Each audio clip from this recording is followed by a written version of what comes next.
One of the things about baseball that I've got to remember, in this whole math versus history culture war that baseball right now has, and I was telling him, you mentioned the 90 Rookie of the Year, and Ken Hendrix of Knockahoma Nation somehow stumped me on that.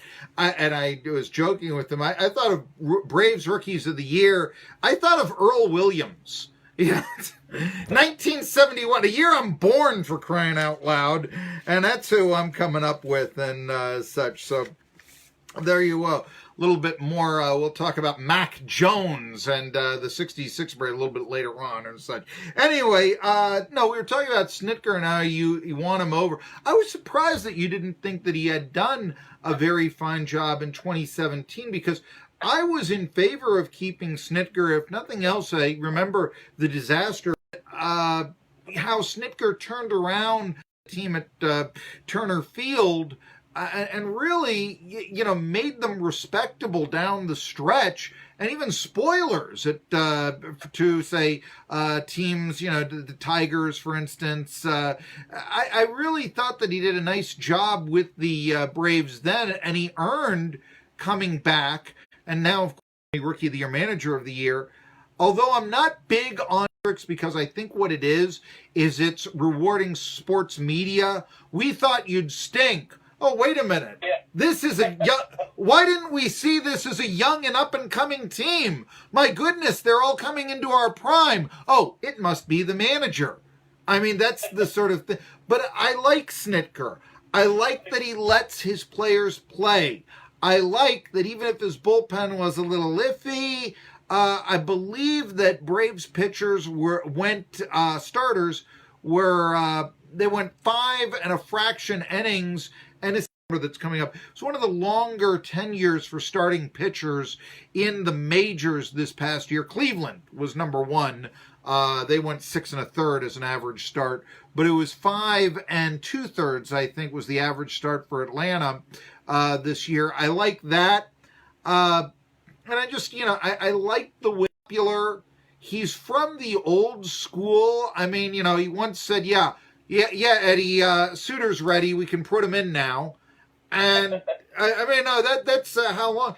And I just want that guy to succeed over Gabe Kapler or one of the agent that represents so many players wants him in there because he won't yell at him, or well, this guy really is good with the slide rule and the analytics and such. I like that. Is Snitker proving in your mind that there is still a place for the veteran baseball man? Absolutely. And last year, let me clarify, we actually on the podcast talked about it, that we thought Snitker should be back, that he deserves a shot with a good team to see what could happen. But just with the situation with before we knew about Capalella and everything, we just kind of assumed he probably would be back. Joe Girardi was out there, some other names are floating around out there. We thought, they'll probably be able to do it with a tough season. They probably do it. Well, then obviously everything fell apart, and Snitker obviously was the right decision. And I think what you're talking about there, Mark, is a big deal. Ultimately, everybody's listening to us right now, and manage a baseball. You can probably determine when pitch count to put in a pitcher. You can probably look at a flow chart and say, this is the guy I'm bringing in off the bench in this pinch hit situation. The things that most people can't manage are 25 shows in a clubhouse that have all told their sports that they've ever been, and now suddenly some of them aren't the best, and suddenly some of them are being told what to do rather than being babied and pampered. And being a leader in that situation is totally foreign to most people, and I think Snitker's a master at it. Sometimes even beyond the statistical ability and always making the right in-game call, I think he is truly masterful at running a clubhouse. The Coras and the Boones are getting hired. They're of the right age. Their feeling is they can relate to the players, this sort of thing. Snitker, 60-something, 62 actually. There's the feeling, well, you might have that divide or whatever. But, I remember being in the Braves on Bobby Cox about 10 years ago, and really the players loved him. I mean, they kind of thought of him as a feisty little grandpa, if you will. And maybe that's the Braves' way. What do you think, though? This I really like about Snitker, and it's probably Acuna is going to be, having more of the future long term of the Braves than Snitker, but played a little bit too much Stratomatic, I guess, as a kid. What I like, though, is that a Braves man, a guy who's been with the organization for leading the ball club. It's not like a Gabe Kapler comes in from the Dodgers to lead the Phillies. It's not like, Mickey Callaway comes from the Indians to lead the Mets, or Don Mattingly, who, you think of Don Mattingly, he's a Yankee. What's he doing managing the Marlins just because he got along well with Derek Jeter? Once upon something to be said for that, for identity and all. There was once a Braves way back in the 90s and the earlys. I think this is an extension with Snitker of that, and that you're better off having him than you would by somebody from another organization. Again, question is, could you see, therefore, instead of this whole thing of, you're real good with your analytics or something, that we hire, people from within? If we're the Red Sox, we're going to hire a Cora. If we're we're going to hire a Snitker. Could you see that becoming a trend in baseball?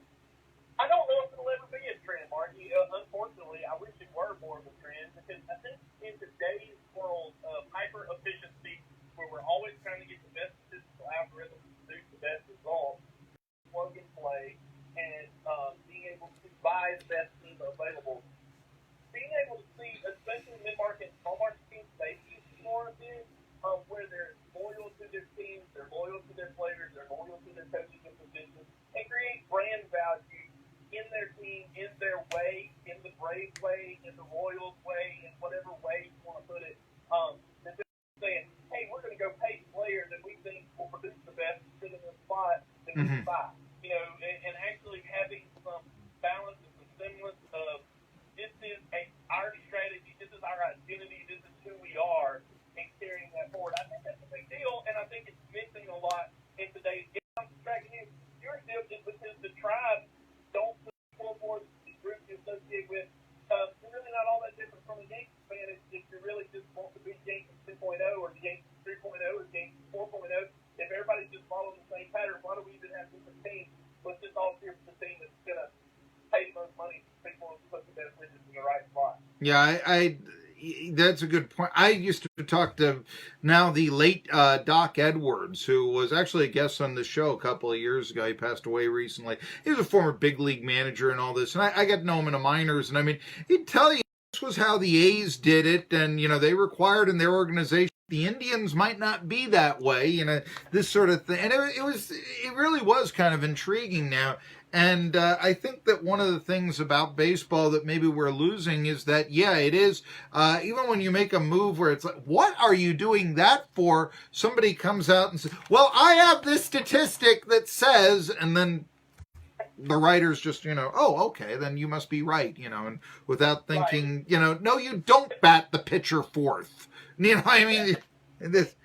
Like, for years, it's the idea that statistics alone, other unstatistical things, or things that can't be turned into a statistic, like clubhouse leadership, veteran presence, those kinds of things, and pretending like they don't exist, so they just get the guy with the best production, you put them all on the best team, and they all win. Well, if that was true, the Yankees would have won the World Series, not the Red Sox. I mean, because the Red Sox had some high caliber pieces, but they also had some pieces that nobody thought about, like Steve Pierce, and different ones that were in the game that nobody would have ever predicted that guy fits right here. Uniquely built about it. And I think that's something to look forward to with the Atlanta Braves and seeing him excel, in spite of the fact that maybe he's not the best right fielder in all of baseball. Those kind of things. Well, what do you think the decision is going to be for the Braves on Markakis? He's among the 9 free agents the Braves have.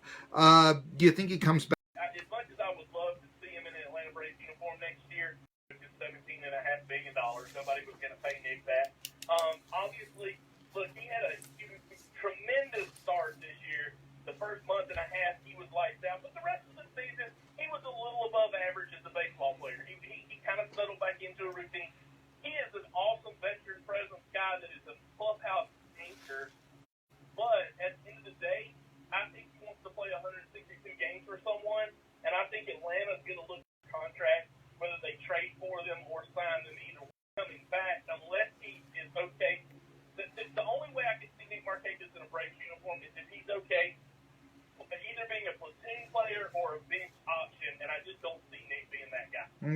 Okay.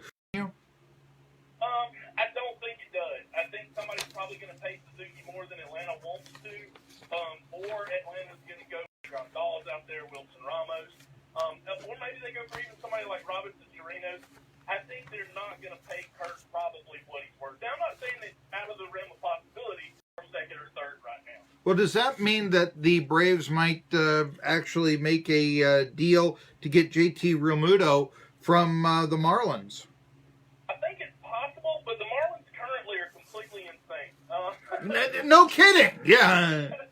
They're asking prices that are absolutely ridiculous for Realmuto. Now, what he has said, he's basically, I mean, this is an unwritten code, but Realmuto's agent basically said he's not going to be a Marlin starting next year. So that he's not wanting to play. The prospect capital and cost right now is insane on what they're asking for. I mean, you're only getting 2 years of the guy, 2.5 years of the guy. He's relatively young and he's a producer, but this last year he was a platoon option. If you look, he only hit I believe it was something like 2 from the other. So, I mean, really, he's super productive for one side of the plate and below average on the other. So, look, he is a top-notch catcher. He can produce like crazy from the side that he can, but I don't know if you really want to give up the prospect capital that it's going to cost to make him an Atlanta Brave. That's interesting. What do you? He's average. He's a little above average. He's certainly not top tier. He's not one of the best in the league or anything like that, but he's pretty good at calling a game. It's also a little hard to know for certain because he's had below average pitchers in Florida, and it certainly hurts your pitch framing ability if you're not getting good pitchers throwing you the ball. By the way, though, you want to talk about the differences in organizations, and I mean, I understand. By the way, you are a loser. It didn't necessarily. Well, what's the St. Louis Browns way? You know, this sort of thing. But I get it. Okay, but I think look at how the Braves, and my goodness, the Braves are 5 years off a playoff berth. I mean, it's not the 1990s anymore. You know, come on. Heck, if we really want to series 3 times, but you know, the fact of the matter is they do seem to have, okay, you are a Brave, be it Brian Snitker, be it we're going to bring back Henry Aaron for this, you know, series, that sort of thing. Whatever it is, you know, if we're going to have Dale Murphy hand the lineup card, the first pitch, or whatever it's going to be, you know, there seems to be, you are a break. Consider then Derek Jeter just getting rid of the Conines, the McKeons, you know, now all the people that you would recognize.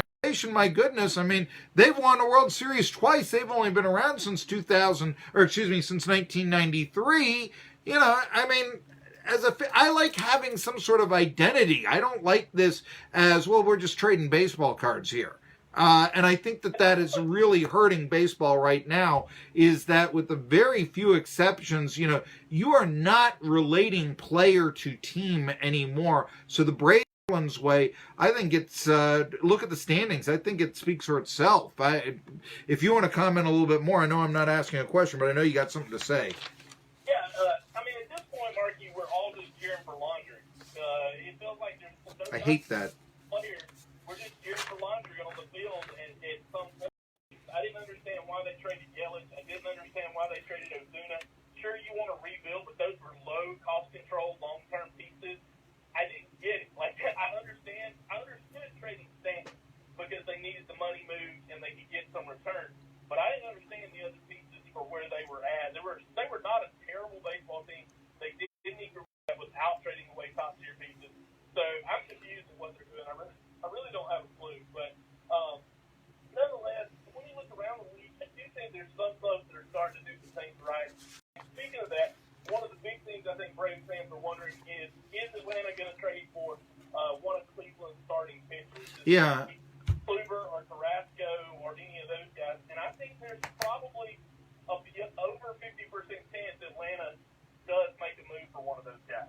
It's intriguing. The Indians, for some reason, they want to strip down. I guess they feel that their window of opportunity is ended. And yeah, they seem to want to rebuild. And I was even this upcoming season, and I was just thinking about the difference in circumstances from the last time they hosted the All-Star game was 1997. The Indians that year, they won the pennant. They were considered to be, you know, winners. They were selling out every game. and now it's like, well, you're a bad team. You win a weak division.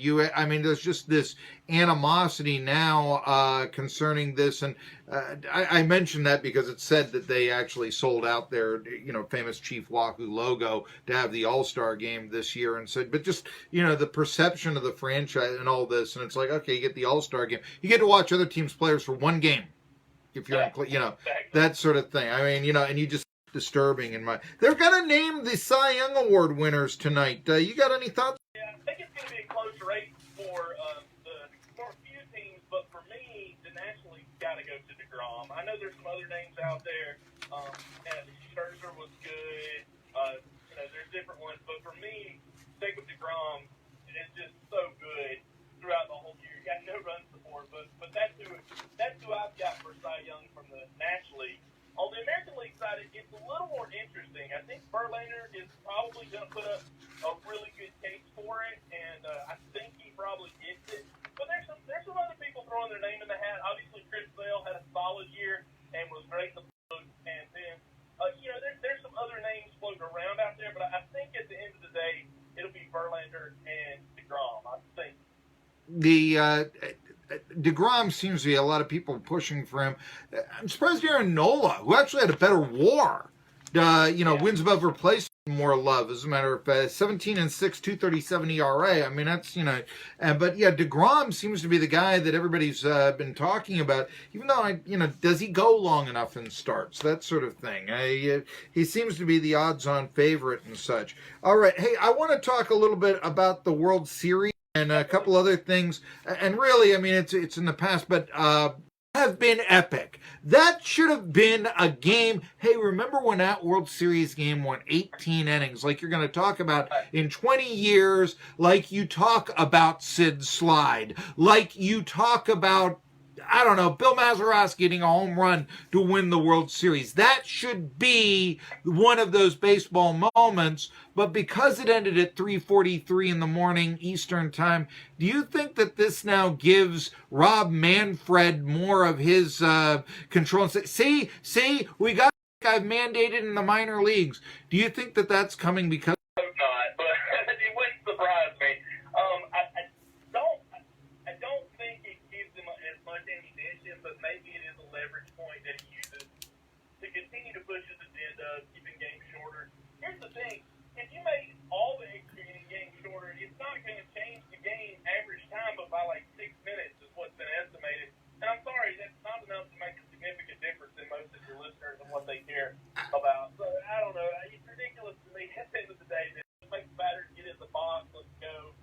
I think I think if they do put a pitch clock in, it will, in the long term, make the game even longer. I think pitchers will use up the 20 seconds instead of, you won't have the quote-unquote fast worker. I think it'll, in time, be counterproductive. Where they've used it in the minors, that's what's 4:08. It's right there. Umpires, they call a ball if it's not thrown in 20 seconds with nobody on. Why they don't enforce that, I don't have any idea. I don't know if the commissioner feels, well, we can talk about the meaningless or powerless against the players union, but the umpires union?